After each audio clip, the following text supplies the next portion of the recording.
सतर्क रहे, सजग रहे अभियान। हाल ही में 5 राज्यों में विधानसभा चुनाव हुए और चुनाव के बाद नतीजों में 4 राज्यों में जहां बीजेपी अपनी जीत का परचम लहराने में कामयाब रही, तो वहीं अन्य पार्टियां मुंह की खाती नजर आई। मात्र पंजाब एक ऐसा राज्य रहा जहां आपने अपना झंडा गाड़ा, लेकिन 5 में से 4 राज्यों में बीजेपी की जीत को भारतीय जनता पार्टी के लिए एक बड़ी जीत है। लेकिन जैसा कि विपक्ष को अंदेशा था, ठीक वैसा ही हुआ। सत्ता में वापसी करते ही बीजेपी ने अपने वोटर्स को महंगाई का तोहफा दिया है। कितनी महंगाई? 5 राज्यों में चुनाव खत्म होते ही तेल के दामों का बढ़ने का सिलसिला शुरू हो गया। तेल कंपनियों ने कीमतें लगातार दूसरे दिन बढ़ा दी है। बुधवार को दिल्ली में पेट्रोल और डीजल के दाम 80 पैसे और मुंबई में 85 पैसे बढ़ गए।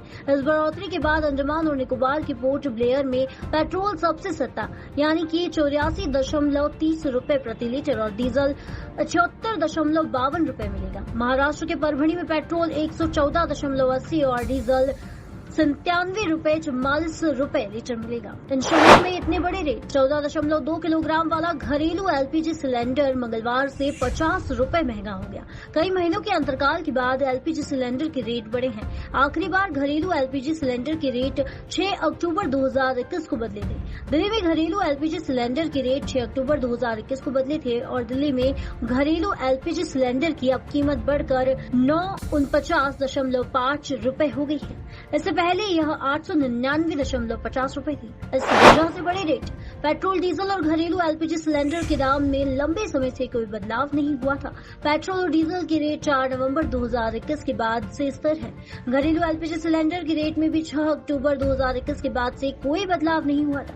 दूसरी ओर रूस और यूक्रेन युद्ध की वजह से अंतर्राष्ट्रीय बाजार में कच्चे तेल के दाम में 40% तक उछाल आ गया है।